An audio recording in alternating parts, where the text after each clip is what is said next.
če bo pa dobro. Ne, mora biti zanimivo, ker naslov je slovenska jezikovna prihodnost.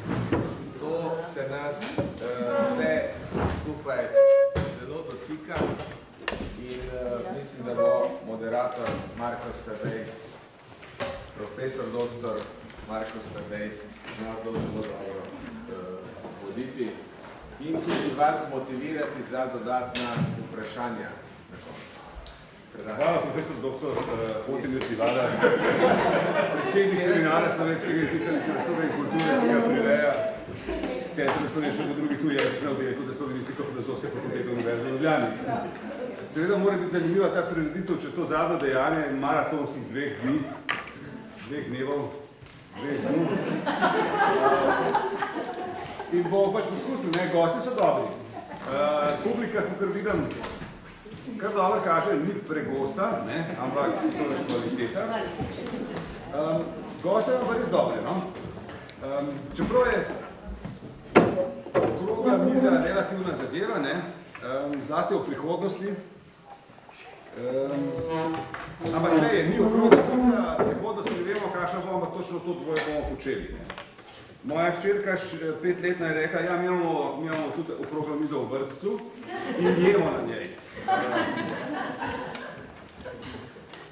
Jaz bi predlagal, da nimamo tukaj nekih daljših referatov, razen če individualno vam to ne paše, pa pride do takega trenutka, da si želite vzeti kakšnih 20 minut za obširnejše svoje misli, ali pa če ste zelo jasno vidni, če se počutite. Spodbujal bi, da vsaj med sabo debatiramo, s časoma pa vključujemo tudi vas, ki si najprej na rezervo pišite kakšne pač eventualne vprašanja in tako naprej. Potem pa bomo v zadnji tretjini, v zadnji odločujoči tretjini bomo pa, bi rekel, odprli tudi za publiko. Kdo so gostje, ste najbrž prebrali, ali vseeno na kratko z nekaj potezami karakteriziral. Takoj pri meni je Anita Petis Stantič, ki smo jo tukaj razglasili za profesorica slovenistike iz Zagreba, pa je seveda mnogo več kot to. Trenutno raziskuje in počne imenitne stvari v Ameriki. Je izkušen starš, je prevajalec. Ima tudi ravnokar neko veliko delo, ki je šlo, kot tisti, ki ste bili na konferenci, že veste, to je dvosmerni slovarček, ki ga je marketing hrvaški oddel hrvaško in slovensko zastavo in mu dal prilastek veliki se. Če lahko rečem, vsi te ljudje so močne osebnosti z močnim egom. Ja, super egom, ki zna ego kontrolirati in neznanim tistim pod egom, o katerem ne bomo. Hočem reči, vsi so po svoje močni akteri na svojem področju in se že dolgo časa srečujejo tudi z najrazličnejšimi frustracijami pri uresničevanju svojega videnja prihodnosti. Zato jih bom spraševal take stvari in bodo po želji svojega področja ali pa nasplošno odgovarjali. In da grem naprej, to je Simon Krek, eno od najbolj citiranih imen v slovenskem jezikoslovju v zadnjih nekaj mesecev. Človek, ki hoče precej, kot sem že prej povedal, precej odločno hoče stvari spremeniti. Pri tem je deležen najrazličnejših in kritik in očitkov in tako naprej. Čeprav se konec koncev človek sprašuje, ni mogoče Simon Krek slep, ker se s petjem ukvarja. Kar lahko pravzaprav navežemo tudi na Andreja Rozmana Rozo, ki je eden tudi od ključnih akterjev pri tem, da življenje v slovenščini tako za odrasle kot za otroke ni dolgočasno ali preveč podcukrano, ampak da je začinjeno in da nismo odvisni samo od raznih zelo ostrih Svetlana Makarovič, ampak da je te ponudbe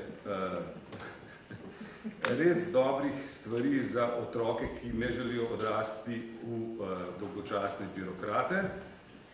Dovolj, ne pa dovolj, kot si želimo najbrž. In tam imamo na koncu našo Ino Ferbežar, ki je, bi rekel, ključni človek pri udomačevanju tujcev v slovensko okolje. Pri čemer jim nočem delati sile, kar bi rekel, tega smo se nekateri že navadili, ne pa vsi.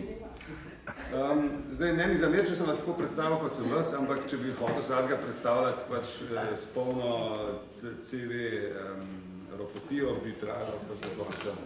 Take sem vas izbral. Res pa je, da v marsičem slutim, da mislimo enako, zato da mogoče bo, mislim, zelo podobno, pri kakšni stvari tako malo bo dolgčas. Nimamo izrazite opozicije, tukaj pa tudi tako malo gledam, na nekateri ste že, ampak to bo čekaj. Zdaj pa vprašanje. Kar tako bomo tako serijsko, kar na predvolilnih soočenih vsak bo dobil isto vprašanje. Ali ste v svoji nedavni zgodovini, ali se spomnite kakšne napovedi, bodi si lastne, bodi si svojega sotovariša ali kakšnega nasprotnika, kakšne napovedi, ki se več kot očitno ni uresničila. Da neki bo, kar danes neki slučajno ni. Mislim, lahko tudi predaš, pa premisliš, Mislim, v glavno v zvezi z jezikom, ampak tudi z jezikom je povezano vse. Ne? Razen denarja, pa še ta je povezan z jezikom. V zvezi z jezikom, v zvezi s svojim delovanjem, z univerzitetnim delovanjem. Ja. Edino, kar mi zdaj pade na pamet, je ta ideja Evropske unije o večjezičnosti in enakopravnosti jezikov, o kateri smo veliko govorili in so veliko govorili. In zdaj, ko smo vsi manj ali več noter ali bi rada bili noter, vidimo, da to ne funkcionira, tako kot so nam napovedali. Ampak mislim, da je angleščina tudi več ne niti nemščina v Evropi. Mislim, da je angleščina povsod veliko bolj izpostavljena, kot bi bilo predvidevno recimo 10 let nazaj. Mislim, da smo na nek način šli s srcem v to in da smo res verjeli, da bojo naši jeziki tudi tisti majhni, ampak pestri in bogati in vse to, kar je, našli neko svoje mesto. Žal, posebej v znanosti ne vidim tega. Žal, posebej vidim, da vse, kar pišemo v hrvaščini, v slovenščini, v različnih drugih jezikih, kar je odlično, tu in tam, se ne bere zato, ker je v vseh majhnih jezikih in ko napišem nekaj v angleščini, ker je polovica tega, ker se ne morem izražati v drugim jeziku tako dobro, kot se lahko v svojem. In ko mi prevedejo tudi ali pomagajo prevesti, tudi ni to tako dobro, kot je v mojem jeziku. Se bere veliko več, je citirano veliko več, je referentno in tako naprej. Ampak to je eno tistega vprašanja, ki ne vem, kaj bi naredila in kaj bi svetovala mlajši in kako bomo s tem naprej. Mislim, žal mi je, da vprašal si, to ni optimistična, ampak to mi je na primer padalo. Hvala. Tu dobra stočica nabrz, kateri se bomo vrnili, če bo priložnost. Ja, napovedi. Mislim, jaz sem načeloma zelo rad futurologijo, to moram priznati, ne? Ker rad prebiram. Recimo, če kdo pozna ime Ray Kurzweil, ki ga v glavnem poznajo ljudje, ki se z glasbo ukvarjajo, ker je naredil prvi bližje. Ker je naredil en od prvih sintesajzerov, ampak v resnici je človek, s čim se v resnici ukvarja v življenju, s futurologijo in ima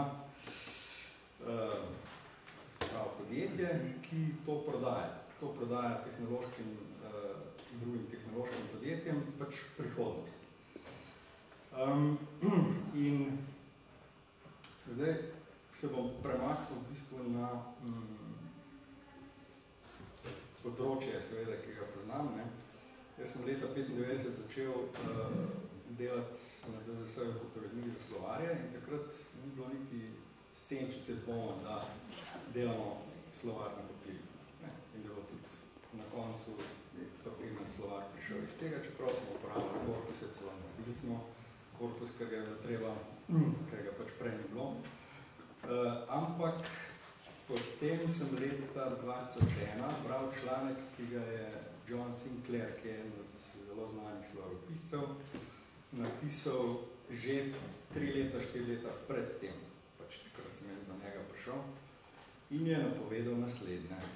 Rekel je, da si lahko zamislimo slovar, ki čepi, pač strojno čepi nad korpusom, samo leče ven kolokacije, pomene in tako naprej in s tem tako rekoč samo obnavlja to slovarsko bazo. Mislim, to je takrat zgledalo, ja, ne, seveda. In morate si predstavljati tega človeka, jaz sem pač večkrat na konferencah gledal z njim govoril tudi, ne. On je bil Škot in to tak zelo trmast, ne, vse Škoti so itak trmasti. In vsakič, ko se je nekdo na njega spravil, je rekel, ne, mislim, kaj je tukaj govoriš, to sem popilnate slovarje in tako naprej. Je on takoj nazaj nastopil z vso silo, z vsemi kanoni, kar jih je imel. Mislim, to je bilo zabavno gledati, res. No, ampak, mislim, zdaj bomo obratno, ne. Kaj se je izpolnilo napovedano in se ni izpolnilo, to je ravno obratno. Ne. Prav nekaj, kaj se je v resnici takrat videl kot, bi rekel, sicer, ja, ne bom rekel, da ni bilo mogoče videti tega nekje, ampak bilo je pa izjemno drzno. Ne. In v tem smislu se mi zdi, da je treba včasih pač poslušati take glasove, ne, kjer rečeš, ta trenutek je nemogoče, ampak zdaj smo leta 2014 in to, mislim, tako rekoč izvedljiva, realno izvedljiva zadeva na mnogih točkah. Tako da je pa treba seveda zmeri najti nekje tiste, težko je reči, recimo 2001 je bilo težko reči, da bo ravno ta napoved prišla skozi. No, zdaj, če lahko malo zabiram, to se pravi, ti praviš, da je treba verjeti Rayu Kurzweilu, ne, ki trdi, da bo možno človeka ohraniti na ta način, da uploadaš možgane na nek, če se res prav spomnim, je to njegova teza, da pač svoje možgane uploadaš na nekaj elektronskega, tam shraniš, dokler ne bo biotehnologija in podobno in genetika pač sestavlja nekega telesa, kamor bo lahko svojo osebnost spet naložil. Ja, obogateno. Recimo, tako sam mi gre, ne? A ni obogateno? Ja, po želji, ali pa osiromašeno. To je bilo prej preveč zapleteno. Ja. Ja, roza. Jaz ne vem, ne, tako napovedi, ne. Če je jezik, ne, mislim, meni se ta napoved, mislim, ta vera, ne, temeljna, ne, da kako bo Slovenija zacvetela, ko bo samostojna država, ne, pa da sploh bo samostojna država, ne, ta se mi zdi najbolj taka, ne, osnovna, ne, ki se bi rekel, izpolnila, ne, da bo, kako ne, da bo sploh, to pa zdaj cvetela ta slovenski jezik, pa da, ne. Pa se je tudi nekaj izkazali, da to sploh nobenega ne zanima, ne? Da je tak, ne? Da smo dosegli svoje, ne? Mislim, v bistvu smo prišli na cilj, ne? Smo prišli v namerno in ne to, ne? To je bila ta, po moje, ta osnova, ne? Hvala. Se bomo pa nekaj veselja bomo že vlili, ne? Nekaj veselja bomo že vlili v drugi roki. Zdaj, slovenščina cveti. Kolegi, ki prihajajo z Bolivnijo, razcvetljujejo svojim slovenščinami, mojem. No, se ampak cvetenje razen plastičnih rož pride do žalostnega konca. To je več pomenil te besede cvetenja, ne, 1, 2, 3, 4, ne, jaz bom pa temu malo zložila na svoje področje. Marko je rekel, da skrbim nekako za udomačevanje tujcev, pa če to mogoče prevedem.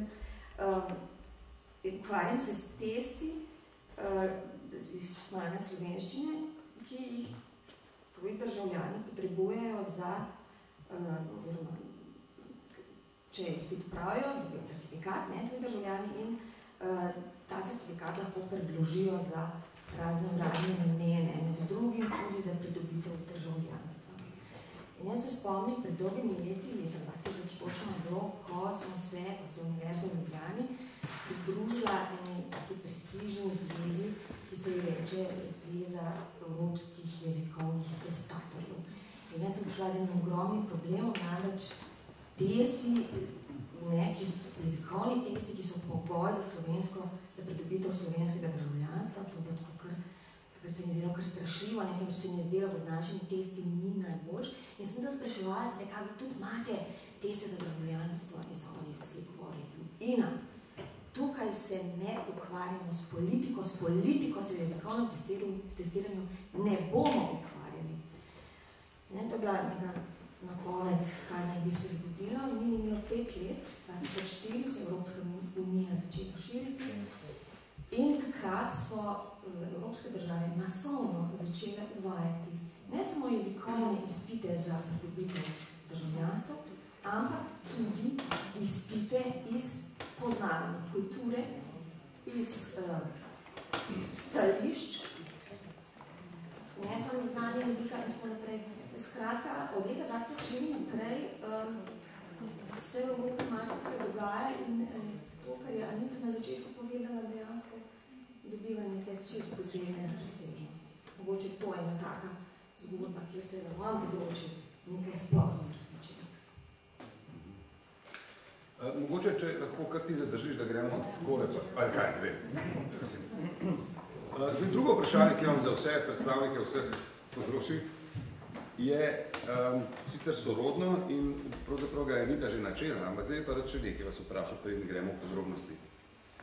Pri svojem delu, bi rekel, imate svoje zmerno jasne cilje. Recimo pri tebi, Ina, je to bil recimo prenova tega programa in ta program za tujce, vključno z vsem opisom kot podlago testiranja, je bil strokovno upravljen pravzaprav na lastno inicijativo. Nobena država se ne zrajta tega naročiti, kaj šele plačati. Ne? In se je izkazalo, da je kljub temu, da tako rekoč volontersko nekaj nastane, sicer po visokih poklicnih standardih, je težava to uveljaviti, čeprav je to nesporno za dobro vseh deležnikov, ko se reče moderno na nekem področju. Zdaj me zanima tako neko generično vprašanje. Kaj se vam zdi, da pri uresničevanju vaših zamisli, ali pa teh najbolj priljubljenih zamisli, približno že vemo, kaj so, ne? Kaj vas najbolj ovira? Je to pomanjkanje denarja, pomanjkanje razumevanja, pomanjkanje ljudi, ki bi z vami to počeli, pomanjkanje publike mogoče pri Rozi? Kaj so najbolj priljubljene ovire? No? Pa zmanjšam usodnost vprašanja. Mogoče jaz nadaljujem zgodbo. Ja. Bom kar svojo zgodbo nadaljevala. Res je, mi smo program pripravili, prenovili smo izpite, ta program leži v predalu na Ministrstvu za izobraževanje skoraj 9 mesecev, koliko mora biti, ne, 9 mesecev. Ampak zadnjič je bil ta program vendar sprejet. Res to je bilo na etični pogon narejeno, 15 ljudi je sodelovalo, vsi so več ali manj zaston pomagali. Kdor ne ve etični pogon, če ni včeraj bil, to pomeni zaston. To je neka taka tipično za center, no, da se dela na etični pogon, če še enkrat pomeriti začeti. Ampak problem seveda se je, problem je bil denar, a ne z naše strani. Mi smo tako denar pripravili in bi ga z veseljem začeli tudi uvajati. Zataknilo se je pri tem, ker smo za program določili preveč ur. Gre pa za to, da program pač opisuje 3 ravni, ne? In da do nekaj raven dosežeš, je predvideno določeno število ur. Mi smo sprva se temu skušali izogniti, ker zelo težko rečeš, v koliko časa se lahko nekdo nauči nek jezik. To je zelo težko predvideti, zato ker pač ljudje imamo različne štartne pozicije, različna predznanja. Eni smo pismeni latinici, drugi nismo, tako naprej, da ne bi naštevala, ker vsi to zelo dobro poznate. ampak potem zakonodaja slovenska zahteva, da določiš število ur. Potem smo mi to število ur določili. Kot se nam je zdelo po nekih izkušnjah, minimalno, da nekdo po teh in teh urah, se ni važno, bilo je 450 ur, da pride do določene ravni znanja. No, ampak seveda na ministrstvu se s tem niso mogli strinjati, ker je to predrago. Ker so rekli, pa v teh urah, to smo pa mi tudi unikom, ne, v Evropi bi to že zdavnaj znali do perfektne, ne vem katere najvišje ravni. Ne. In seveda moje stališče pa je, da ne moram v programu obljubljati nečesa, česar ne bom sposobna izpeljati na koncu. Jaz ne moram nekom obljubiti, da se bo v 180 urah naučil, ne vem, recimo, do izpopolnjevalne stopnje, če točno vem, da ne bo prišel kaj več, kaj dlje od nadaljevalca ali enega božga začetnika. Recimo, to je bilo konkretno problem. In oni so rekli, kdo bo to financiral? Država Slovenija tega denarja nima. Ker problem je pač v tem, da je ta program povezan s tem, če si izvajalec tega programa, lahko državo zaprosiš za neko sofinanciranje, ampak ljudje morajo pa tudi sami nekaj plačati. In seveda, ker je kriza, ker država ne da več kot toliko nesofinanciranje, potem se zataši. No, to je bil recimo, to je moj konkreten problem, zdaj moram jaz te ure spremeniti, pa ne vem kako, samo začakam pribok, ne? Hvala. Ja, meni to tako vidim, ker recimo sem dejansko pričakoval, pa vsaj delovali tako, da se bo pač s to nacionalno državo, da se bo neka kulturna politika vzpostavila. Mislim, da se s tem kdo ukvarjal, da bo neko. In pa se je zelo hitro pokazali, da tega seveda ne bo, ker oni so kulturo so obravnavali, mislim, so skrbili za ta socialni mir, mislim, in je zdaj ta pač, tako, dokam je zdaj to pripeljali, je pač te javni sektor zaščiten, mislim, smo čisto razklani, te, ki se ukvarjamo s kulturo, javni sektor, ki je zaščiten, mislim, mi, ki smo pa samozaposleni, v kulturi, čeprav imamo ta status, nam je država, ministrstvo podeli ta status na podlagi vrhunskosti, prav skozi težijo s to besedo vrhunskost, in mi smo zaradi svoje vrhunskosti, pač imamo ta status, da smo umetniki državni, smo čisto nezaščiteni, mislim, noben niti ne pomislil, da bi pač nekako se morali tudi nam dati možnost dobiti neke posle, mislim, za to, če imamo toliko, pa če so se odločili, da bo toliko pesnikov, pisateljev, pa tega, mislim, se pripričam, da seveda teh ljudi, ki imajo ta status, verjetno preveč, pa da je to pač nekaj. Vse se vaš čas se dela tukaj tako, da se pač nek mir ohranja. In smo zdaj mi v bistvu čisti iztisneni, ker se pač oni imajo za sabo sindikate, javni sektor, in mi tega nimamo in se ta, čeprav se bojda celo neki večja sem pa ta proračunski denar za kulturo, se v bistvu ta del, vaš čas se mu manjša denar. In ljudje dobijo Jurja, recimo sem se prej eno pogovarjal, zdaj imaš to najprej imaš programski razpis, potem imaš avtorski opus, mislim, 3 stopne imaš. Mislim, skratka, zelo neurejeno je vse skupaj, plus ogromno ljudi v bistvu sploh nima sredstv za delati, ker je čista norost, mislim, pa ne morajo pa, mislim, ne morajo biti neko socialno podporo ali kaj, mislim, skratka, ni čisto mene.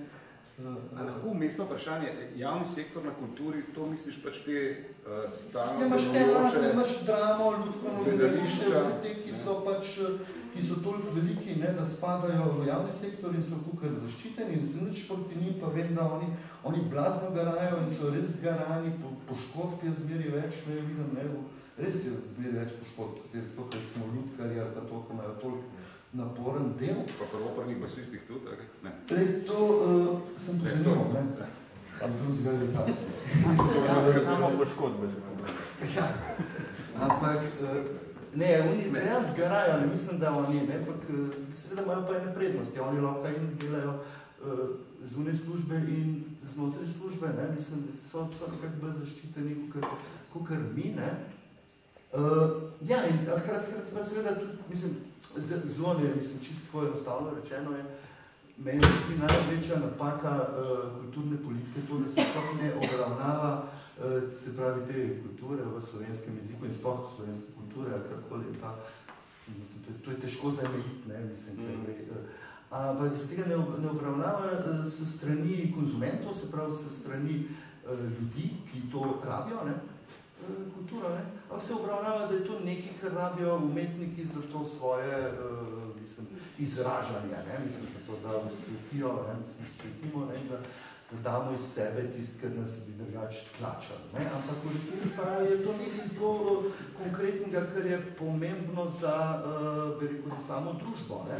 Kvalitetna kultura, ne? Če pogledaš sodobno filmografijo po svetu, ne, ali pa po Evropi tako, ne, se zelo imaš te sosedne, Hrvaška, ne, recimo se začnem film gledal, mislim, imaš zelo velik filmov, ki se zelo jasno ukvarjajo z sodobno družbo, ne.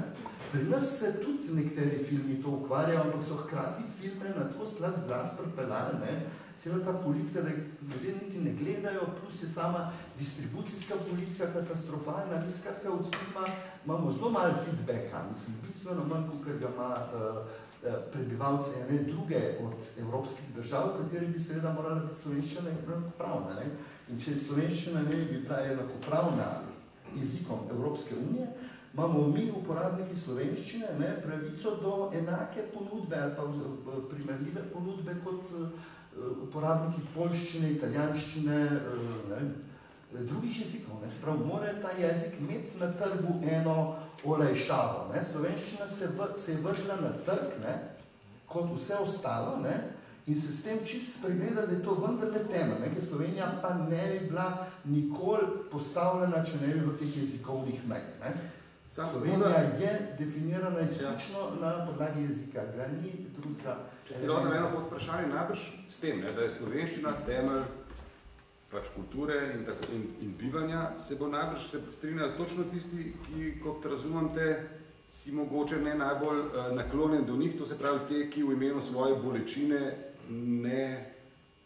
jim ni mar za publiko. Imajo najbrž isti argument. Zato je moje pod vprašanje. Ne? A se ti sanja kaj, kot bi rekel, sorazmerno uspešnemu avtorju, vsaj kot se nam zdi, mislim, odmevnemu avtorju, recimo, ali se ti sanja o kakšnih kriterijih, ki bi lahko bolj smiselno in transparentno vključili enostavno kvaliteto plus odmevnost? No, na eni strani... Pri razpisih in tako naprej. Na eni strani bi morali zagotoviti, mislim, zelo veliko stvari je tukaj. Ne? In tako bolj, ker razmišljam, bolj mi je jasno, da je nacionalna televizija, mislim, jedro težave. Ne?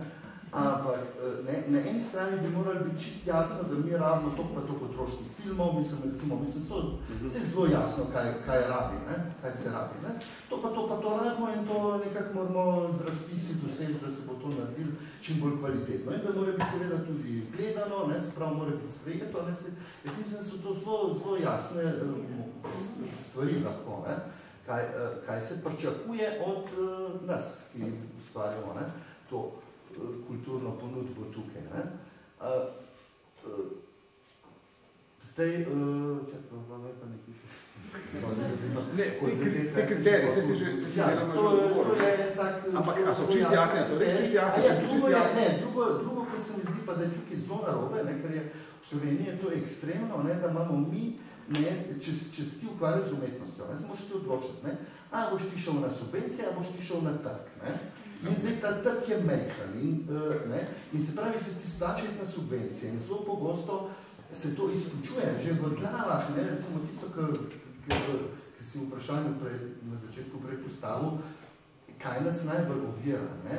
Ovira v bistvu meni, osebno se mi najbolj ovira eno splošno napačno prepričanje.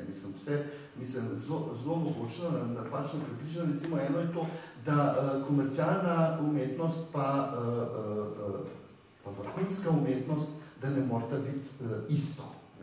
Skratka, da umetnost, ki je popularna, ne mora biti tudi kvalitetna. Ne? In to je ravno tisto.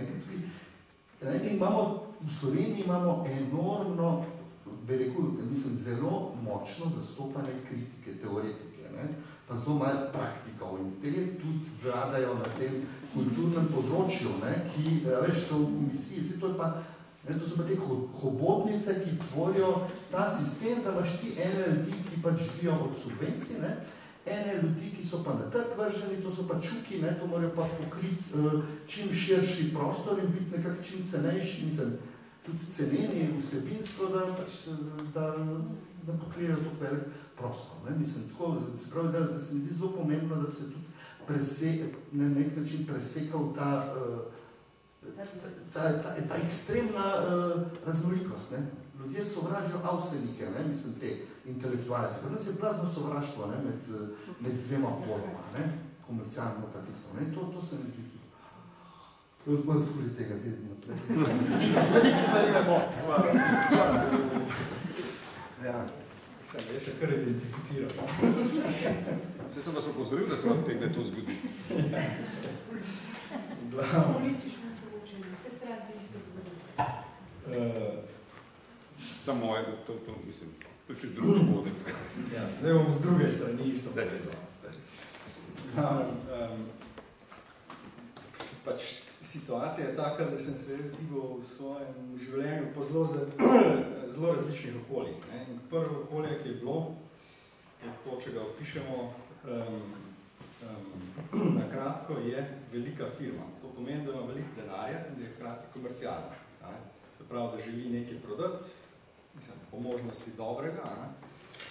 Na drugi strani to pomeni, da nimaš te, se pravi, obstaja komercialna presija, hkrati je pa tudi zadost, mislim, vsaj da sem prišel na založbo DZS, ne, bila to še dejansko založba, to je prva stvar. Ne. In to prideti na založbo, ki funkcionira kot založba, je super. Mislim, šlo se je na knjižne sejme, hodilo se je po drugih založbah po celi Evropi, kako delajo oni, zakaj delajo, tako in tako naprej. Ne. In to je fino. To pomeni, da v bistvu imaš neke možnosti, ki jih sicer ne bi imel. Na drugi strani so pa tisti, če sprašuješ, kjer so ovire, je pa osnovna ta, da v bistvu zelo jasno, da ne bo pač neke splošne dobrobiti kar tako, moraš nekaj prodati. In slovar se je takrat zdel še kar prodajljiva roba. Zdaj, in tukaj imamo zdaj en kontekst. Takrat nisi povedal mogoče za kontekstualizacijo. 95. Ja, se pravi, to je tako skoraj 20 let nazaj. No, in o tem kontekstu je treba reči predvsem to, da ga ni več. Enostavno ga ni več. To pomeni, da tiste stvari, ki so takrat recimo bile dobre in so lahko nastajale znotraj komercialnega okolja, tega založništva v Sloveniji enostavno ni več. Je izginil. Takrat recimo si lahko prišel z argumentom, da za angleško-slovenski slovar rabimo slovenski korpus, v katerega je takrat založba vložila v bistvu ogromno denarja. Ne? In je bil argument zadost prepričljiv ta, da je korpus lahko tudi nekomercialno uporaben, ampak bo potem to zadevo pokril sam slovar. Ampak tudi tega zdaj ni več. Ne? Se pravi, ena ovira, ki se jo prej, če si me potem vprašal, je ta, da tega sveta, ki ga vendarle še drugi jeziki imajo, v Sloveniji ni več. In to se navezuje tudi na to, kar je bilo že rečeno. Ne? Ni. Drug kontekst, ki je bil, je mala firma, Amelis, ki se ukvarja z jezikovnimi tehnologijami, kjer je pa ovira seveda ta, da imaš ekstremno majhen trg in da ne moš delati stvari, ki bi jih pač recimo v nekem veliko večjem jeziku. Take firme čisto lepo živijo in se razvijajo in delajo naprej razne stvari, kot so sintetizatorji govora, razpoznavalniki govora in vse ostalo. Potem pride še Google recimo z avtomatskim prevajalnim sistemom in mislim, enostavno tudi tega ni več. Ne? Se pravi, izgineti tisti komercialni del in ne moš vlagati niti naprej v neke stvari, ki jih slovenščina kot taka rabi. No, in kaj na drugi strani ostanejo velike inštitucije, kot je recimo Univerza, Maribor, Ljubljana in tako naprej. Bil sem tudi na Univerzi, zdaj sem na inštitutu Jože Štefan in to sta znotraj te druge scene, ne, akademske, zelo različna svetova. To je v bistvu dosti zanimivo gledati. Univerza je tak zelo kaotičen sistem, najbrž to vsi veste, ne. Mislim, da smo zelo urejeni. Ste urejeni. V primerjavi z inštitutom Joža Štefan mislimo. Nismo pa inženirali. No, in lahko po mojem individualno pač dosežeš precejšno perfekcijo, ne? Ampak za nekaj zelo, recimo, da si zdaj predstavljamo tak projekt, kot je Slovar. To je pa težko doseči znotraj univerze, zaradi tega, ker imaš veliko atomiziranih, ne vem, pač posameznikov, močnih, kakršnih koli že, ampak je treba to spraviti v nek zelo jasen tok, kontekst in tako naprej. Na drugi strani, recimo, je, se pravi, tukaj ta obirano. Na drugi strani inštitut Joža Štefan, ki pa, tako bi rekel, vsaj tisti del, kjer sem jaz, skoraj optimalno funkcionira. Ne? V smislu, ljudje vejo, kaj počnejo, evropski projekti šivajo, mislim, tako, brez težav dobivajo nove in nove, ampak, kje je pa problem tukaj? Seveda, da vse delajo na angleščini. In mogoče španščini, nemščini, zdaj je zelo popularna postala kitajščina, mislim, tako, pa indijski jeziki in tako naprej, ampak slovenščina je tam zastopana tako, no, pa ker smo ravno v Ljubljani, pa dajmo še zraven večkrat dodati tistih par evrov za, ne, recimo, tehnologije za slovenščino. In, da končam zdaj z enim takim malo bolj optimističnim, ne, se pravi, posod so te ovire, ne, ampak meni se je zdelo pametno, da obstaja, recimo, za slovenščino neka državna politika, kjer se lahko najdejo potem vsi ti akteri, in mala podjetja, in velika podjetja, in inštituti in tako naprej, da se ve približno, pogleda se druge jezike in se reče, super, nek tak tok, že je nekdo šel skozi ta proces in to v bistvu rabimo samo prenesti v naš, mislim, malo drugačna situacija, ampak se že prilagodimo. Ne? V glavnem pa pogledamo, kako priti do približno istih stvari, kot jih imajo drugi jeziki. Ne?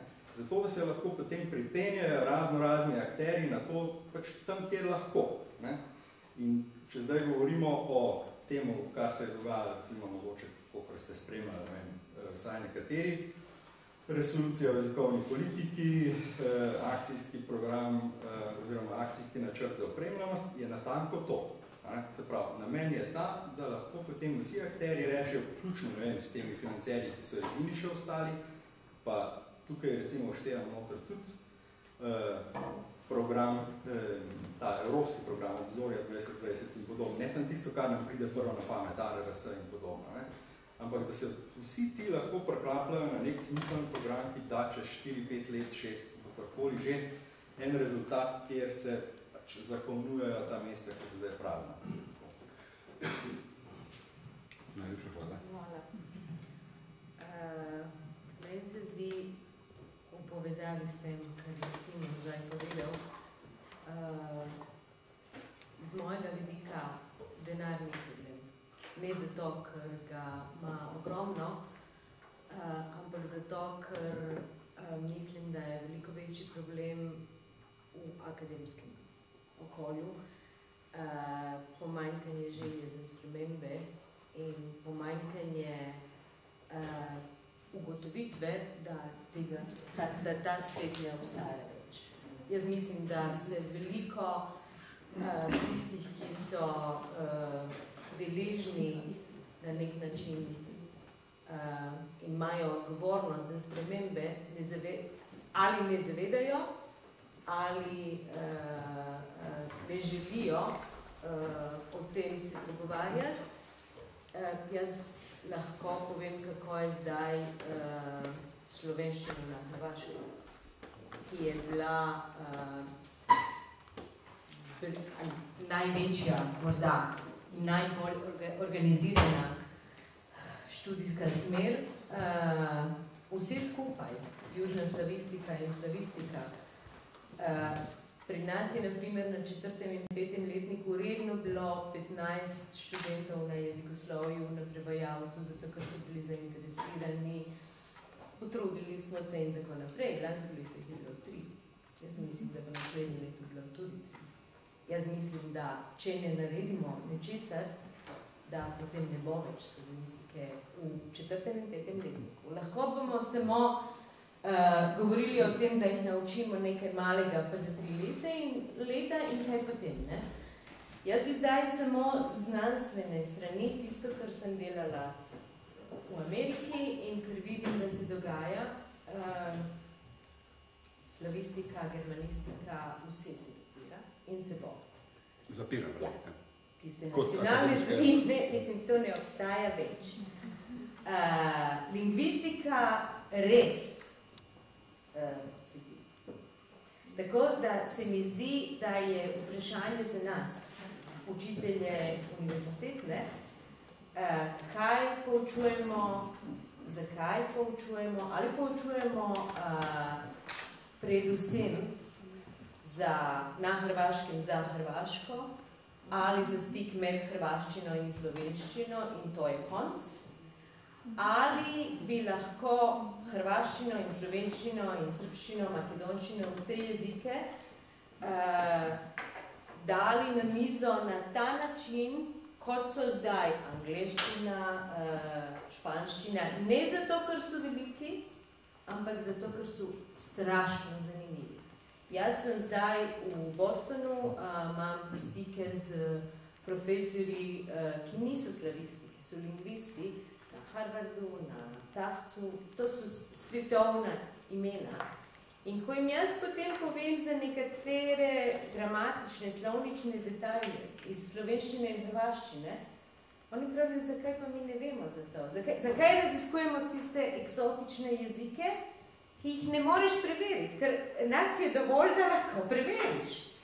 Če imaš enega raziskovalca, jaz sem zdaj možda to ni niti politično korektna, ampak če imaš enega raziskovalca, ki raziskuje en jezik, ki ga govori, ne vem, 20,000 ali 2,000 govorcev in on gre tam nekje v Amazoniju ali kako, ne? In on prinese v lingvistiko vse podatke o tistem jeziku. Jaz ne morem iti tam. Jaz ali lahko verjamem ali ne. Velikokrat imam ogromno vprašanj za in ne verjamem. Pri nas je vse preverljivo. Meni se zdi, da je zdaj res čas, da vse naše jezike na drug način začnemo obravnavati znanstveno. Ampak v angleščini. V angleščini. Zdaj ti bom rekla. Nekatere knjige, ki bi rada prikazala, zato ker sem dobila te knjige in mislim, da so zelo važne za moje mlajše kolege. Sem se pogovarjala z urednico suvremene lingvistike, sodobne lingvistika, ki je tudi na spletu in v knjižni izdaji. In sem rekla, kaj bi rada, ne? O angleščini ali v hrvaščini. Zato, ker strašno je težko prevesti vse te najnovejše stvari v hrvaščino, zato, ker potrebuješ novo terminologijo, ki ne obstaja za nove stvari, ki jih želiš na nek način pokazati, ne? Meni je lažje napisati v angleščini. In smo potem se zmenili, da bom napisala v angleščini in hrvaščini. Hrvaščina bo objavljena v knjižni obliki, na spletu bo hrvaščina in slovenščina in angleščina. To je, mislim, možno kaj to pomeni za eno knjigo, ne? Za prikazati knjigo, jaz bi rajši napisala članek, ampak mislim, da je to pomembno. Mislim, da je to pomembno. Tako da to je neka možnost. To je neka možnost, ker če se ustavimo razvijati svojo terminologijo, potem ne. Tako da meni se zdi, da je to. Jaz mislim, da je potencijala ogromno. Ampak mi moramo nekaj. Hvala lepa. Zdaj je mogoče izhodišče za eno tretji sklop vprašanj, ki ga je dobro, vsaj deloma si ga lepo, kaj ne rečem, izpostavila že sama. Koliko je slovenščina in jeziki, kot je slovenščina. Pustimo zdaj to, kaj je pomeni primerljivo. Danes je bil Miran, pač si navajal tisto, kar je nad milijonom, smo pravzaprav tu nekje do tistih 16 največjih. Ampak v čem je slovenščina danes in v prihodnosti zanimiva za svetovno občestvo? Ti si že pravzaprav delamo odgovorili, ampak tako, ne samo kot jezik, recimo, kot pač jezik za lingvofrike v tem smislu, in kot nadomestilo za neke hopi jezike, ki vprašanje, mislim, mimo grede, ta porednost vprašanje, če je večini generativističnih in sorodnih jezikoslovcev sploh interesov, da kdo lahko preverja njihove trditve o slovničnosti, vseeno. Ampak kot situacija, recimo. Zdaj, Simon, ti si okrog hodil in najbrž je bilo kje zanimanje tudi za specifične slovenske, lingvistične, jezikovno-politične in te probleme, mogoče to, kje lahko nekaj, kar nekoga zanima. Moja izkušnja je, ampak pustno, jaz sem moderator. Roza je bil tako rekoč na vseh lektoratih menda, ali pa na precej lektoratih si bil, na manj kot Vojnovič, ki je bil na vseh večkrat. In imaš tudi različne izkušnje, kot so se pogovarjala, mislim, koliko je biti slovenski ustvarjalec v slovenščini, bi rekel, stvar lahko tudi nekega mednarodnega mreženja veselja in tako naprej. In me pa tudi zanima, kar si deloma že rekla, recimo, ali so znali, recimo pri Alteju in širše, naše izkušnje, ali smo mi znali naše izkušnje, znamo jih predstaviti, ali nas sploh kdo povoha, ali nas imajo samo za neko, kar ves včasih občutek, za neko tako, zdaj pa rabimo še enega, en mali jezik, pa tale izgleda simpatična, pa mlada, pa tako, pa ne bo preveč težila, dajmo tlele, pa potem dobimo neke drobtinice. Ali po drugi strani rešitev tisto, kar je profesor akademik in obratno akademik profesor Orešnik na 400 tam lingvističnem krožku oznanil za prihodnost slovenske lingvistike. Da je najbolje, da še pred diplomo ali pa tik po diplomi greš na neko svetovno lingvistično središče in tam študiraš podiplomsko in začinaš objavljati in skratka greš iz tega zatohlega okolja ven in potem uporabiš pravzaprav svoj jezik samo za dokazovanje te ali one lingvistične teorije. A je to res prihodnost? Meni se zdi to, mislim. Strašljivo. Jaz ne bi, Ampak meni lahko reči, ker v bistvu, kot sem danes že pri tebi rekel, na nek način to, kar se ti izpostavlja, tudi mi smo del problema, imamo priložnost biti kritični do sami sebe, ampak hkrati vendarle pričakuješ, da imaš plačo redno, pravzaprav, da se ti mogoče zmanjšuje delež, kar vse, da regresa več ne dobiš, ampak to je tako, kot v Jugoslaviji, ne morem me toliko slabš plačati, ker lahko slabš delam, je bila pač, seveda smo vsi delali, cele dan. Skratka, tukaj nekaj komentarjev. Ja, mislim, jaz bi samo na kratko povedala, to se veliko več, ne vem zakaj, ampak veliko več se vidi pri vas kot pri nas. Česa? Zdaj ti bom rekla. To, da je ogromna razlika teoretična v teoriji in kaj mislim, jaz sem absolutno proti generativni in obstajajo alternative. Tako da to je... Na to me veseli. Ja. Meni se zdi, da tisto, kar se objavlja v angleščini, so odlični anglisti, slovenski jezik, veliko poznam, ki so šli zunaj, kot je Orešnik rekel, na podiplomske študije, odlično pišejo v angleščini, ne spoznajo se toliko detaljno v sistem slovenskega jezika. In potem slovenistika, ki bi morda rabila malo več teorije sodobne, kot naša kroatistika, kot naša samo to. Mislim, da je nekje vmes. Oni so preveč v teoriji in premalo se spoznajo na tisto, kar je resnica jezika. In naša stroka je morda v potrebi z malo več teorije. Malo več teorije bi nam dobro prišlo. Te so v Gorici, da Vem, se vem. poskušam na enem projektu sodelovati in jezikovno-politično imam velike probleme. Ja, jaz vam seveda pač povedam, mogoče par stvari iz svoje malo bolj tehnološke perspektive, s tem, da prva stvar, ki jo recimo reagiral na to, kar je bilo rečeno, je to, da saj jaz vidim recimo raziskovanje jezikov in na drugi strani nekaj, kar se dogaja znotraj skupnosti in skupnost rabi za to, da deluje. Dobro, to sta dve različne stvari.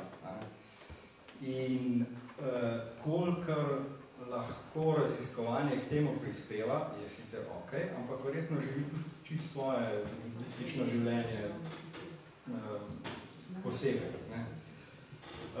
Mislim, tisti del, ki je, bi rekel, meni precej bolj zanimiv, je to, kako je skupnost govorcev opremljena z vsemi tistimi stvarmi, s katerimi mora biti opremljena v tem trenutku, kjer pač to sem že večkrat povedal in ne bom ponavljal.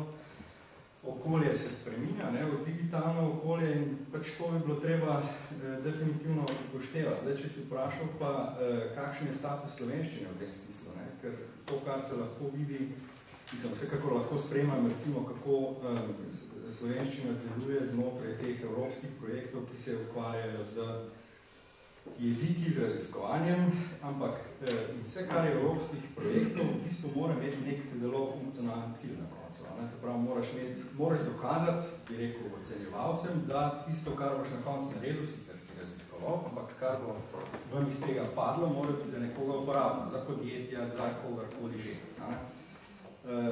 Ker čistega temeljnega raziskovanja v resnici Evropa ne financira. In zdaj, če tako pogledamo, kako tipično izgleda en tak predlog. Tako kot, mislim, da si ti rekel, Marko, že, najprej moramo imeti velike jezike. To brez tega ne pridemo noben primer skozi. Najboljše, če je še kitajščina zraven, potem pa gremo naprej. Potem moramo imeti to, čemu rečejo minority languages. Zato, ker je to pač politično korektno. Pol pa nastopijo še tehnično-lingvistični kriteriji, kot recimo moramo imeti en jezik, ki ima prost besedni red, tako kot slovanski jeziki, potem enega, ki ima zelo fiksen besedni red, potem enega, ki je tak aglutinativen, da imamo pokrite različne, da bomo te tehnologije, ki smo jih razvili, pokrili različne tipe jezikov, kar družine. No, in kar se tiče slovanskih jezikov, potem prva stvar, ki pride, je češčina, ker oni imajo razvite vire, imajo razvite že tehnologije in najprej imaš češčino, absolutno ne, ruščina tako rekoč ne obstaja v teh projektih. In zdaj, potem, kar lahko narediš, je, da porineš kot nadomestek češčine, ali pa če je že češčina noter, še slovenščina, veste, v smislu, tam obstaja tudi en mali jezik, ki je ravno taka češčina in bi mogoče, tako. In potem reče, zanimivo, tako kot, no pa dajmo, Ja, en od popularnih jezikov je recimo baskovščina, ker je, to je, mislim, baskov. Še ne ve, kaj je. Ja, oni so ful popularni v teh projektih samo zaradi pač jezika, ki ga imajo. In imajo tudi zelo razvite tehnologije, kar je malo hecno. V enih primerih bolj kot španščina, kot ogromen jezik. Kaj pa bi mogoče lahko, kot so Ilirci predlagali, mogoče, da bi baskovščino Slovenci s časoma prevzeli, če ne bi šlo drugače? Ne, to je bilo predvsem lukrativno. No, mislim, hočem reči, da izven tega, kar zdaj razlagam, v resnici slovenščina ne obstaja. Tako, statusno, bi rekel. Kot jezik je zelo dobro, da se prebiješ recimo v stanje neke češčine proti temu. Se pravi, če imaš status, kjer ti rečeš, smo dobro opremljeni, tako naprej boš prišel in to pomeni, da bo sam jezik v celoti in s tem vsi govorci imeli precej več kot kot imajo zdaj. Tako da, se pravi, pametna jezikovna politika bi morala razmišljati tudi o tem, se mi zdi. No, ampak če lahko pač na tvojo nedavno izkušnjo se navežem, ti si, če se prav pred 2 tednoma en teden predaval v Bolgarskem inštitutu za bolgarščino v Bolgariji. Ja. Kaj se dogaja pri nas in jih je zanimalo najbolj, mislim, ne samo kaj se dogaja pri nas, na splošno leksikografiji. To se pravi, na nek način vendarle, Ja, mislim, zdaj, jasno si ti zanimiv kot pač posameznik, ampak najbrž si ti kot posameznik vendarle rezultat raznih silnic, ki so pač v tukajšnjem prostoru, ne? Ja, mislim, to je v bistvu cela zgodba, če zelo na hitro rečem, je ta, ne, da so vsi evropski leksikografi tam nekje okrog leta 2009-10 videli, da bo leksikografija prešla v digitalni medij in da se bo radikalno spremenilo vse. Tako, mislim, kako bi rekel, knjige same, linearni tekst, mislim, sicer prehajajo v digitalno obliko, ampak še vedno jih beremo na podoben način. Ne? Če imaš pa tak strukturiran tekst, kot je slovar, je pa jasno, da se to spremeni v smislu konjska vprega avto. Ne? Mislim, vse se spremeni. No in ker se je to zgodilo, so v Evropski uniji zmeraj obstajajo neki mehanizmi, ki jih nekdo najde. Mislim, to je tako. Pač, obstaja nek mehanizem, ki se mu reče cost, ki v glavnem omogoča to, da se ogromno držav prijavi ko nekdo prijavi projekt in oni plačujejo samo sestankovanje in workshope in podobne. Sprav, da se ljudje lahko srečujejo, en drugim govorijo, kaj počnejo. In je v bistvu super mehanizem. In Nizozemci in Nemci so ugotovili, da to pa zdaj treba narediti za elektronsko leksikografijo. In so to naredili in vsi smo pač, ki smo se s tem ukvarjali, smo šli noter in tukaj so se znašli in Bolgari, in Baski, in ne vem, kdo še vse, ne? In ker smo mi tam predstavili ta, ne vem, pač, kdo ga pozna, ne? Predlog za izdelavo novega slovarja slovenskega jezika, so pač Bolgari reagirali na ta način, to pa zdaj mi moramo videti zase za naprej. S tem, da imajo oni za razliko od nas so pri črki P. In pametno je razmišljati na ta način. Če si pri črki P narediš do konca slovar na ta način, kot si ga zastavil, vmes pa že razmišljaš, kaj je treba narediti. In to je bil ta pač obisk. Ja, jaz nisem imel toliko lektoratih, no, ampak na enih sem na enih, ne, zdaj, ne, bi rekel tako, ne, da, ja, jaz seveda ne moram, ne, mislim, slovenščin sem zdavnem omejen, mislim, ko pišem slovenščin, pišem za te, ki razumejo slovensk, ne, se pravi, predvsem za te ljudi tukaj, ne, mislim, ne, tako da jaz, kar se te slovenščine tiče, ne, mislim, da če hočem, kadar me stisne ta, da rekel, ko se temu reče, ne, mislim, ta nastiskane, ta omejenost, ne, mislim, kadar me karavanke, ne, začnejo težiti, ne, mislim, da ne, sem začel več proze pisati, ne, ker je lažje prevedljiva, ne. Sem bil nekaj časa zafrustriran, ker sem se toliko z temi besednimi igrami ukvarjal, ne, da sem, ne, kako videl, da je to me preveč omejuje, ne, ampak si ne predstavljam, ne, da bi zdaj s samim jezikom šel ven, ne, se pravi, grem rajši z zgodbo, ne, pa s tem, sem samo tega ne predstavljam, ne, pa res, da recimo ta zunaj, ne, ki obstaja, se pravi, ti ljudje, ki slovensko, ne, ki so moj trg zunaj te naše kokoške, ne, je pa, se mi zdi pa, da tukaj, se pa eni, mislim, zdaj ravce možno, pa te so kakšni lektori, pa to, kar mogoče to drugače vidijo, ne, ampak jaz zelo tako vidim ta, da je to ogromno z ekonomijo in z imidžem in statusom Slovenije povezano, ne. Zdaj, recimo, ne, če bi Prekmurje cvetelo, bi porabci enostavno, ko so si sami s svojim denarjem cesto speljali, ne, bližnjico do naše države, ne, bi sigurno več slovenščine uporabljali. Tako so pa celo dosegali, da se na srednji šoli, čeprav si slovenec po arabski, ne rabiš učiti slovenščine, ampak se lahko rajši nemščino, ker imaš tovarno Opel. Ne. In zdaj, dobro, slučajno tudi z rezijo nekaj ukvarjam, tam je to itak čist, nisem ena posebna zmeda, ampak dobro, to pustimo, ampak recimo tudi te tuji lektorati, tam, kjer sem bil, recimo, ko sem bil zdaj v Vilnusu dvakrat v nekih 7 letih, mislim pa še pa tudi v Pragi, recimo, se je zelo spremenilo, te ljudje, ki danes študirajo slovenščino, zelo manj znajo, ima tudi sam lektorat, imajo še status, oziroma sploh ni lektorat, ampak da so nek predmet, se pravi, se to znižuje, ampak obstaja tudi ena teorija, da je nekoč Slovenija veljala za zgodbo o uspehu, in se pravi, da je to ti prinašalo tudi pot v en boljši svet, če boš ti Slovenci znal. Potem se je pa ta zgodba razblinila, tako da meni to zelo s tem povezujem, delno se pravi za čisto ekonomsko situacijo, drugo pa če gledam recimo koroške Slovence, se mi pa doskrat zdi to,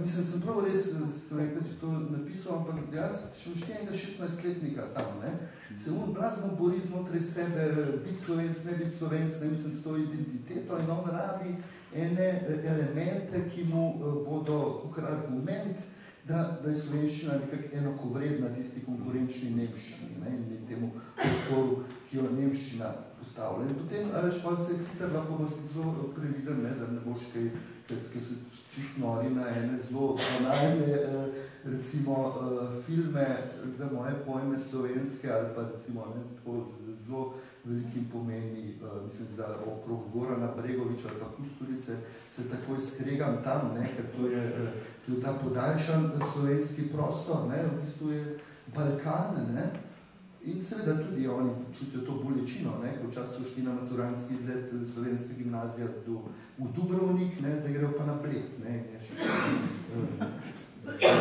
in tako da jaz zelo tako vidim, da je vse skupaj, skrati pa se mi zdi tudi malo, da bi pa morali mi tako malo bolj s ponosom gledati in se truditi ta svoj jezik zunaj promovirati, mislim, čist na te državni ravni, itak, ki so pač lektorati, so in sorte male ambasade, ampak mi se vglavno ukvarjamo s tem, da imamo sklade, kako prevajati slovenske avtorje v tuje jezike, nimamo tega, kakor imajo Italijani, ki imajo svoj kulturni center, ki širi ta jezik. Mi spet ne upamo si pomisliti, da bi imeli ene take kulturne centre. Ker je pač kultura, mislim, tako, pač tukaj je to nekaj čist nedorečenega. V prvi vrsti prav se mi zdi največji problem tega, da je to nedorečeno, da se o tem ne pogovarjamo. Ja, ker se bi bila morala javna debata okrog tega, kaj pa sploh je slovenski jezik, slovenska kultura znotraj slovenske države. Ampak po drugi strani, če lahko umestno vprašanje, dobro, obstaja jezikovno-politični programi, obstaja zlasti ta kulturno-politični, kaj se temu reče, pač nacionalni programi za kulturo. A tiste je pa samo pravzaprav po tvojem videnju nek prevod siceršnjega stanja v nek dokument, ki se ga itak v glavnem drži oziroma po inertnosti stvar. Se skozi sam ne se, veš, je kdaj kaj učinkoviti od tega. Mislim, tu se staja, pa se naredi eden, ki si rečem, pa vse kar v redu, zdaj ta zadan, pa kaj, ne vem kaj od tega, itak so pa nove volitve, pa še zmer je, jaz mislim, da preobširen, tako kot ustava. Mislim, to je ogromno vsega, mislim, ni pa tistih osnovnih jasnih stvari. To se bi hotel reči, ali ti recimo si upal narediti 10 zapovedi, da bi kultura res postala kultura, ne pa da je nekaj, kar se nam zdi, da itak je, pa vlagamo raš v vsako drugo slarijo od bank do neuspelih naravoslovnih mladih raziskovalcev. Prva zapoved, ki jo zdaj sem nekako si izračunal, da je taka jasna, je osnovna šola. Osnovne šole imajo ogromne telovadnice, ki se tudi z šolskim denarjem gradijo, nimajo pa kulturnih prireditvenih prostorov. Mislim, da bi en isti denar, ki gre za šport, šlo tudi za bi rekel, razvijanje tega, bi rekel, javnega nastopanja, mislim, karkoli že improvizacija, česarkoli že slovenščina, mislim, ali pa da imajo bende, ali pa da imajo filme, ali pa da mislim, skratka, da gre v kulturno vzgojo, to, ki gre v športno vzgojo, ne? Mislim, samo da gre ista količina denarja, ne? Ker to si delajo včasih podružnične šole, recimo Dvor, na Dolenjske ima podružnična šola, ima večjo telovadnico, pa ni edina, kot šola. Nimajo pa teh kulturnih prostorov, že to bi bilo treba, sprav sploh status temu dati pomemben. Ampak to je ena splošna slepota in tudi, če bi to dal na referendum, se bojim, da bi zgubili. To je pa tisto. Ampak pa bi vsaj vedeli, mogoče. Ina, Anita, ali imaš nekaj? Samo sem hotela nekaj, ja, ne. Spet situacija na Hrvaškem.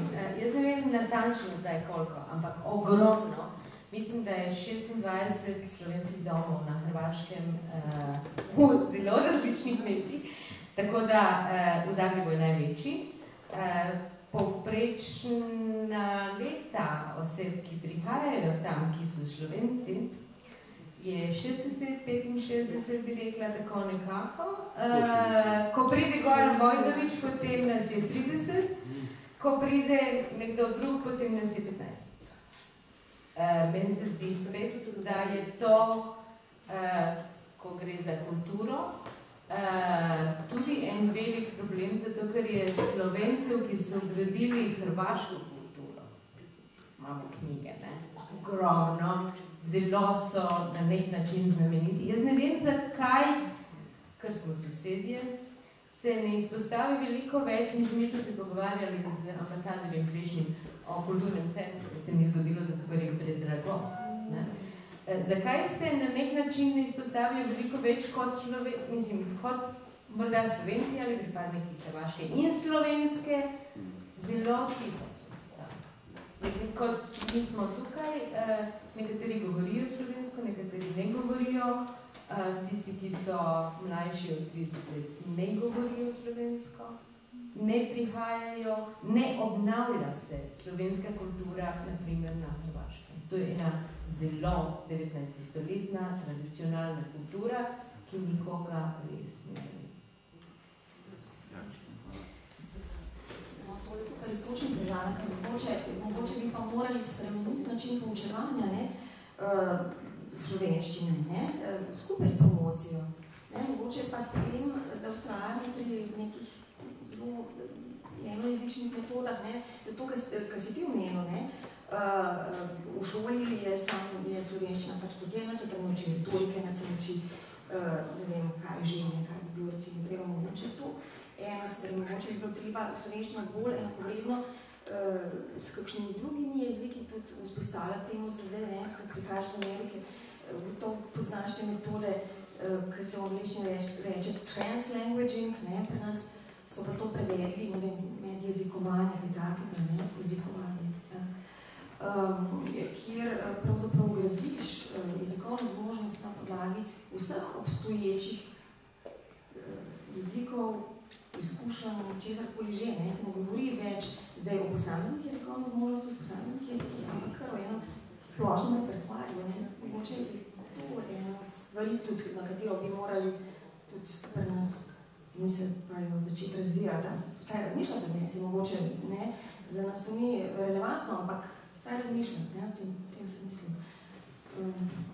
Ne, lahko mogoče še, ne, to vprašanje čisto z začetka, v zvezi s statusom jezika, ne, kar se dela slovenščino v okviru teh evropskih jezikovnih inštitucij, ima seveda status marginalnega jezika, ne, mi smo veljamo za jezik s majhnim številom govorcev, zelo nas radi povabijo, ne, ravno zato, ker smo malček eksotični, ne, in želijo neko enakopravnost, o kateri si pa ti govorila na začetku, ki pa je malčkrat bolj na papirju kot resnici. Hkrati pa recimo je za njih zelo zanimivo to, kar mi delamo. Mi se ukvarjamo z testiranjem govorcev slovenščini sorodnih jezikov. Ne? To je nekaj posebnega. S tem angliščina namreč nima toliko problemov, ker je toliko blazno različnih govorcev, ne? Da to ni njena specifika, naša pa je. Ne? Tem mogoče lahko vdaj tudi kakšno besedo rečemo, pa nakažemo kakšno stvaritev. Mogoče sem te status. Hvala. Zdaj pa, mislim, publika ima pravico spregovoriti in vprašati. Ali pa komentirati, izvati. Moča. Prosim. Pa zdaj bomo s tem telovali. Ja, lahko vem. Da bo gledali, ker resno problem. Jaz bi vprašal o predelitvi pa definiciji prihodnosti v slovenski kulturi. Pravijo, da Japonci mislijo na 10-15 let naprej, Amerikanci na 2-3 leta, ne? Ampak kaj pomeni, kaj je prihodnost v Sloveniji? In to je, mislim, praktično vprašanje za planiranje. In kaj mislite, da je prihodnost? Čas do naslednjih volitev, ne? To je ironično, ampak se je večkrat že izkazalo deloma, je to res pri nas problem, ker tako, če lahko jaz odgovorim, mogoče kot izhodišče,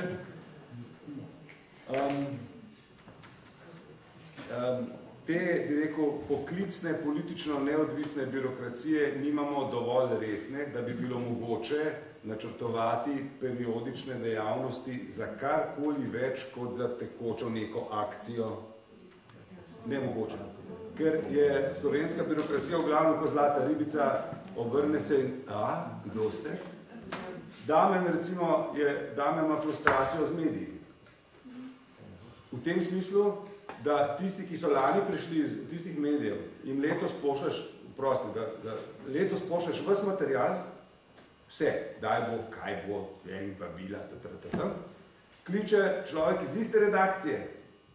Nič ne vemo kaj, zato ker pač tisti, ki je dobil, ne da je bolan, pa da ga ni, ampak pač dobi, ne, me ne zanima letos, ne prepošlja niti kolegu. Tako da z tega stališča je prihodnost utopična pri nas. Zato je moje drugo vprašanje, to kakšen so obirki. Recimo, ne vem, mi imamo 5 let, ko pri akcijskem načrtu je nekako, to se je že Dular spomnil, ne mi, ne bi bilo 5 let. Ampak teh 5 let je noro negotovih. Zdaj se ne vem, kaj imajo Japonci, ne? Mogoče za cesarstva. Ampak zdaj, pardon, to sem jaz zdaj odgovoril, kaj se vam zdi, kaj je prihodnost?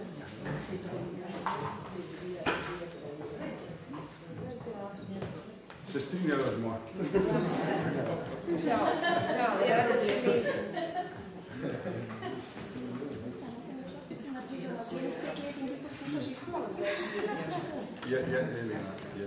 Veste, zelo zanimivo, zelo pomembno, mislim, veliko vprašanj se poraja v zvezi s tem, da živimo zdaj v takem trenutku in ko življenje zahteva nove odgovore na stara vprašanja oziroma zastavlja nova vprašanja in ne smemo dajati starih nekih stereotipnih odgovorov. Zame je nekaj zelo tako, mislim, nevarnega v današnji družbi.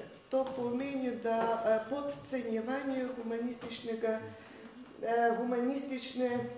humanističnega dela družbe, to je prvo. Drugo, zakaj je to pomembno? Ker od tega pride do določenega stanja v šoli. Zakaj? Ker je pouk v šoli naravnan tako, da pač za pragmatiko in tole pač to, kar je malo več, je odveč. Zato potem pride medija pa prinaša absolutno stereotipične znanja in se ne poglabljajo. Potem se naredi slika, ki je zelo enostavna.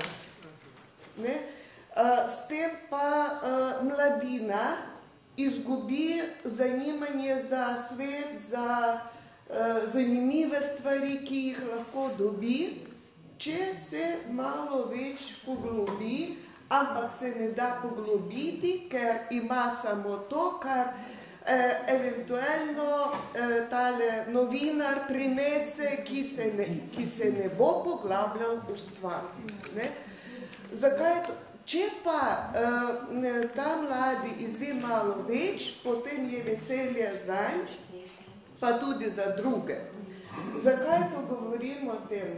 Ker sem imela preko, smo imeli v Vilni predmetni študij, litovska filologija in slovenščina.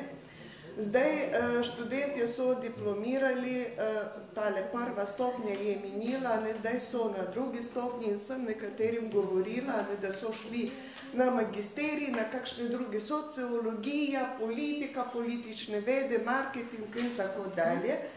In me veseli, da vsako leto, vsaka pol leta me pokličijo, profesorica, lahko najdem kaj o korupciji na Slovenskem, ali o ustvarjanju.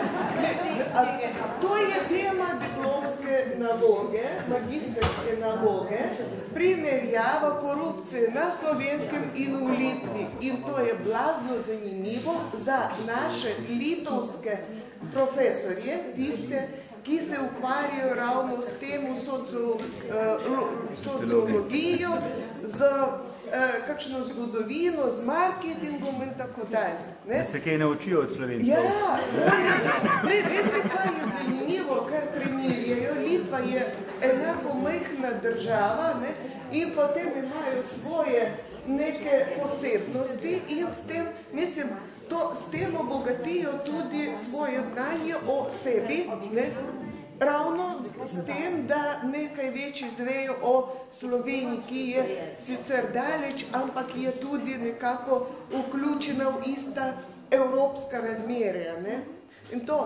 Ampak zdaj pa nimamo več slovenistike tudi kot usporednega študija. Imamo samo tam fakultativno preučevanje slovenskega jezika, kar je premalo, ker treba, da bi človek imel še možnost zvedeti, kaj o kulturi, sodobnem življenju in tako dalje.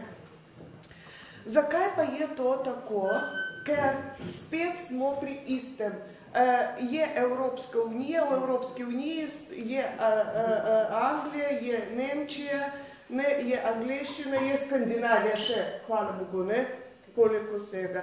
Premalo vejo ta mladi, potem najbrž je tudi ambasada, veleposlaništvo zadolženo, mora biti za to, da bi prinesla malo več promocije Slovenije v te države, za katere so zadolženi. Mislim to, ker samo učitelje jaz lahko naredim veliko, ampak sama jaz premalo mene je, pa tudi imam še druge naloge. Hvala lepa vam, da ste poslušali, ampak res je, nove so naloge in nove odgovore moramo iskati. Kar se tiče zanimanja s slovenski jezik, recimo, strani tisti, ki so te prihajali, učenjaki, strokovnjaki iz Slovenije v Litvo, Vojko je bil pred kratkim, bili so mitologi, folkloristi iz Slovenije, cela lepa skupina je prišla enkrat, pa vedno so videli, kakšno je veliko zanimanje za to, za kulturo prav Slovenije, ne pa skupne neke tam, kaj jaz vem, ampak ravno izvirno slovensko je zelo zanimivo. Zelo koristno. Hvala. Hvala.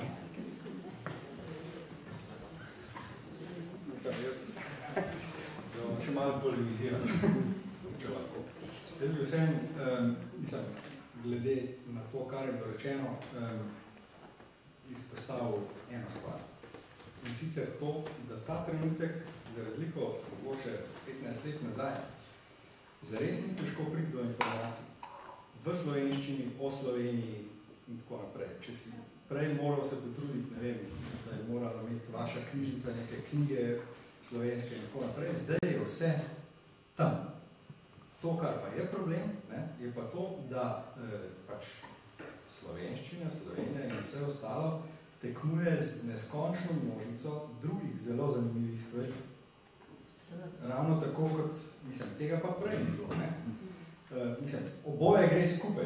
In v tem smislu se mi zdi, da bi rekel, informacije niso problem. Pač kako se pa organiziraš za to, da kakorkoli kot skupnost si zanimiv v vsem tem, bi rekel, googlovskem PR-u, to je bolj realno vprašanje zame. In če govorimo zdaj recimo o takih stvareh kot poučevanje slovenščine, ene države ali pa jeziki imajo že zelo dolgo časa so razvijali te sisteme, ne vem, učenja nadaljavo in tako naprej, kjer so imeli, ne vem, mislim, prav, Avstralci so imeli pač te televizije in mislim, programe, ker pač ljudje ne morajo 1000 kilometrov biti v šolo. V sosednjo šolo. V sosednjo šolo, ampak, mislim, v tem smislu prva stvar, ki človeku seveda pade na pamet, je to, da bo naredil zelo privlačen program, ki bo dostopen prosto na internetu, da se bo učil slovensko, ki bo tak, ki bo prilagojen za pač mlade ljudi, ne neke zgodbe izpred 50 let, ne? Ampak, mislim, bi rekel, izkoristiti medij, ne pa se boriti z njim. Jaz bi na to izkušnjo recimo dodal, ampak to se lahko pogovarjamo še dolg čas. Recimo. Naša izkušnja na centru je ta, da smo se mi še nekako skupaj zbrali, da bi naredili zanimivo, verodostojno, zabavno vsebino. Smo našli ilustratorje, smo našli umetnike vse. Ko smo prišli pa k tehnikom, so pa hoteli najprej izcuzati vas proračun in nam potem še nam zaračunavati. In sicer, seveda, ker smo neuki, ne, zdaj, mislim, redki ste, ki ste humanisti in hkrati izureni vsaj približno krotiti te tehnologe, oni imajo pa osnovni refleks naplahtati, prodati slabo storitev, ki jo pojmi nekno zdržuje in je pravzaprav stvar že nekajkrat, enkrat definitivno pač propadla. In tudi zdaj je problem, zato ker so to take stroški, ki jih pa nihče noče priznati. Razen z tega stariča, kar je Roza rekel, ker kultura in to, kar vi počnete, to itak bolj ali manj zastonj, ne? Ni predvideno, da bi si se veš tudi pri financiranju recimo resnejših uporabnih projektov, pač ja, stane 3 milijone in zato nekaj dobiš. In to je problem po mojem pri humanistiki znotraj teh nacionalno-filoloških okvirov, je, da mi zatrjujemo, da smo potrebni, bolj ko sami verjamemo in kot znamo biti na nek način ne neposredno inženirsko uporabni, ampak uporabni, znaš jasno povedati, kaj je. Že naša konferenca je večkrat pokazala, tudi včerajšnji zaključek recimo, ne? Ja, bo slovenščina, kaj treba narediti za porabje, ne vem, ampak nekaj bomo že. Nismo navajeni niti približno na koncu svojega bogatega razmišljati, vsaj malo inženirsko razmišljati, kaj so tiste poti. Pa tudi, bi rekel, inženirska je, se mi zdi, inženirska filozofija je poskusiti in popraviti, ne, ta trial and error. Mi se temu popolnoma izogibamo, ker se nam zdi, da če bomo svoj humanistični, kot je Mira nas rekel, mali hitlerček, ki se mu enkrat sfiži, ne, potem kar enkrat ne bo več imel ima občutek, potem je za večno zaznava, ne, človeško se je motiti. Ne, in pri jezikovnem načrtovanju se mi zdi, ne da bi se igral neki usodno skupnosti, ampak določene stvari je treba poskusiti. Če boš čakal, da se bodo zgodile, se ne bodo nikoli zgodile. En tak, recimo, primer je bilo ob tem, ko smo delali akcijski načrt za jezikovno izobraževanje, problem pri znakovnem jeziku, to se pravi pri skupnosti gluhih, in pri romskem jeziku. Zlepa ne morejo priti različne interesne skupine do soglasja o standardizaciji jezika, ker jim to ni v interesu. Ker ima v interesu se kregati. In mi smo dali predlog, dajmo priložnost temu jeziku, da je standardizacija pač stranski pogoj za to, oziroma pogoj, da ti začneš. In če pač se ne boš zmenil, ne boš imel tega v šoli. Pa nismo, mislim, smo se poigravali s to mislijo, pa nismo upali biti dovolj radikalni. Tukaj se mi zdi, da ta spoj med širšim razmišljanjem, da je absolutno zanimivo marsikaj drugače kot mediji strošeni ad hoc predstavljajo, Hello Kitty, filozofija, ne, pač supermarket, ampak ne se pa dela, da vse, kar od humanista pade, je sveto in suho zlato, ki ga je treba 6-5krat večjo dozo zlata plačati. Ne? Mislim, tukaj smo pa mi, po mojem, bili dolgo časa na neki atavistični poti, sej bo. In tega pa definitivno ni več. Ne?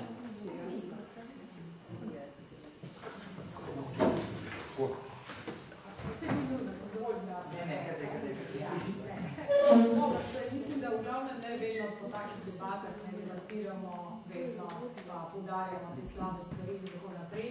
Mene zanima pa strategija za prihodnost. Mislim, da se moramo s tem bolj ukvarjati. Kaj konkretno je treba predlagati? No, vse deloma smo se malo že ukvarjali. Nekaj ja. Pa kaj? Bi moralo biti bolj resno, ne? In bolj učinkovito. Mislim. Se tiče medijev pa, mislim, da je pomembno, to, kar smo tudi s profesorico zdaj Alenko, nekaj omeni, da je živ stik zelo pomembno. Veste, to je tako, kot recimo pri nas enkrat, zdaj vam bom en vic rekla, a bi ti rad šel v Pariz? Pa pravi, zakaj pa bi? Imam internet. In to je to.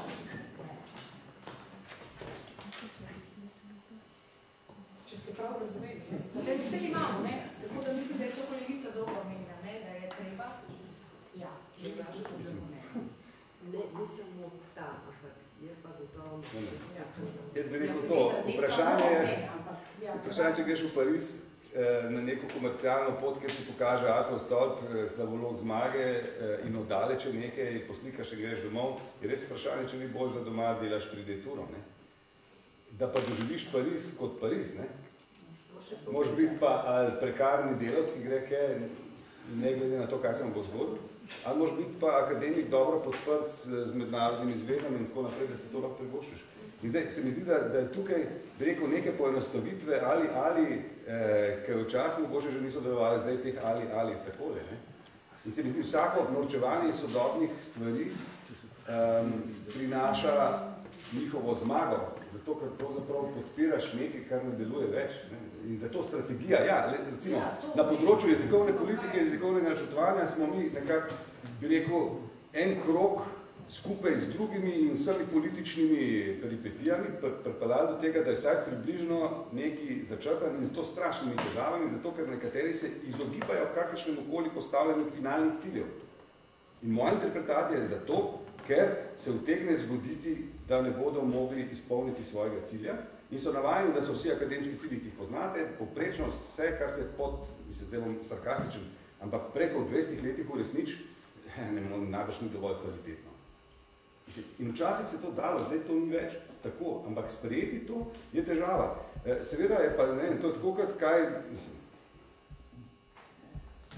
mentaliteto spreminjati je pa nekaj najtežjega, ne, kar ponavadi gre pa z revolucijami in tako naprej, z džihadom in s takimi stvarmi, jaz se pravičujem.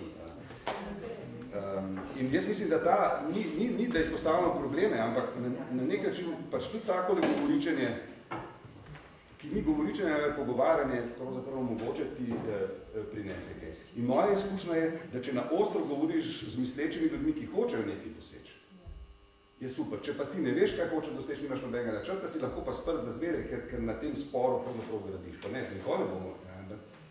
Mislim, tukaj je ena stvar, ki je humanistika pravzaprav ni bila tako zelo vajena.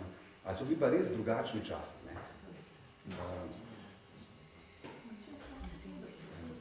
Ampak to, po mojem, če znamo nekaj zanimivega narediti, predstaviti in tako naprej, tudi če ne za večinsko publiko, je pa tudi za... Potem si percipiran kot nekaj, kar je potrebnega, zanimivega in kar je vrednega tudi plačevanja na končno.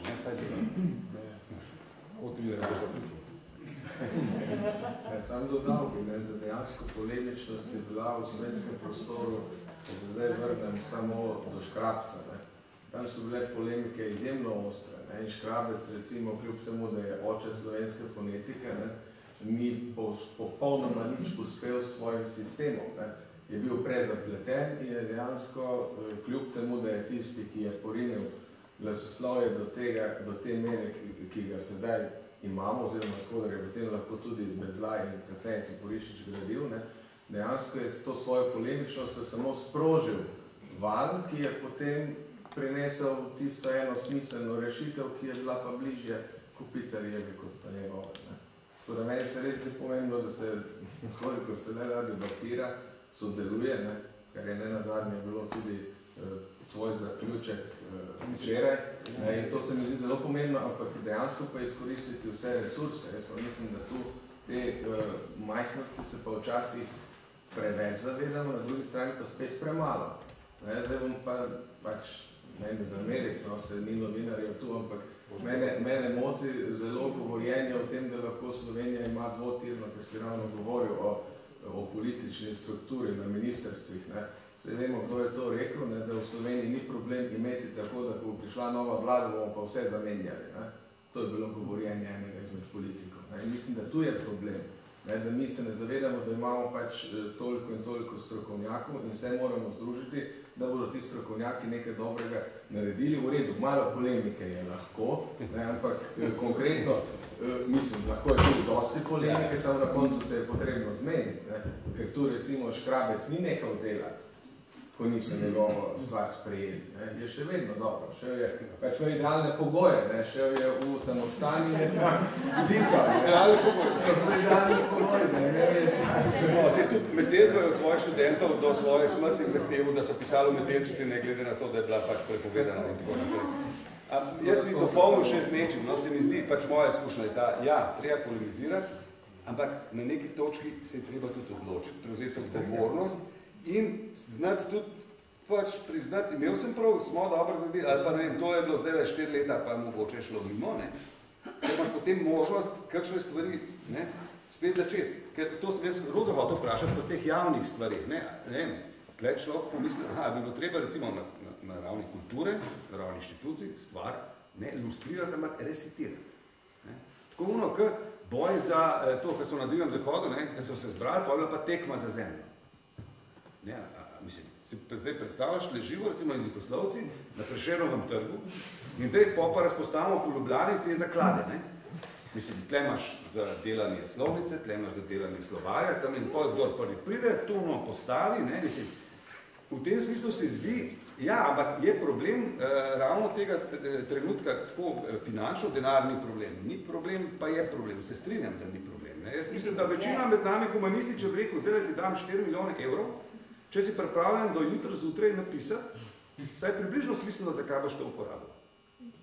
Po mojem več humanistov ne bi videlo jutra. Nekaj bi rekel, ja, rabim še kakšnega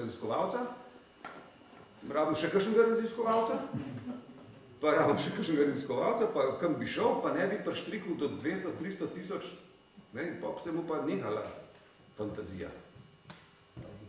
Ne, mislim, hočem reči, to bila mogoče dobra šokterapija, da bi enkrat rekel, za razpis vam damo 1 milijardo evrov, sam dajte, ne, mislim, zdaj to fantaziram in se opravičujem, ker je pozno in ker je dvodnevni program, tako rekoč brez premora. Je pa zelo pozitiven zaključek. A ne? Dajmo pripisati, da hočemo pač 100 milijardo imeti in bomo že. Pa še v del Agrokora, da nam plača malo. Kdo je še? A ima kdo kakšno zadnjo besedo, mogoče tale kenguru, predsednik Zavinčiškega gibanja je navajen teh, rekel mogoče, da skleneš obred.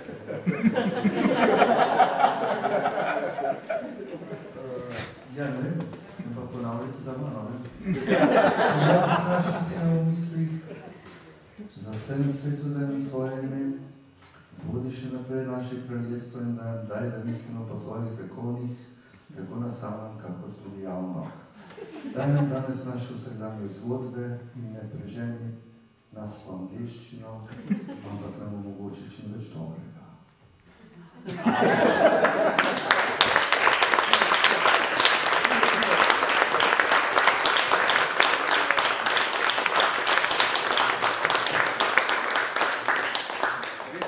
Da bom ga okrog mizo zaključeval se amen. Hvala lepa, da ste prišli.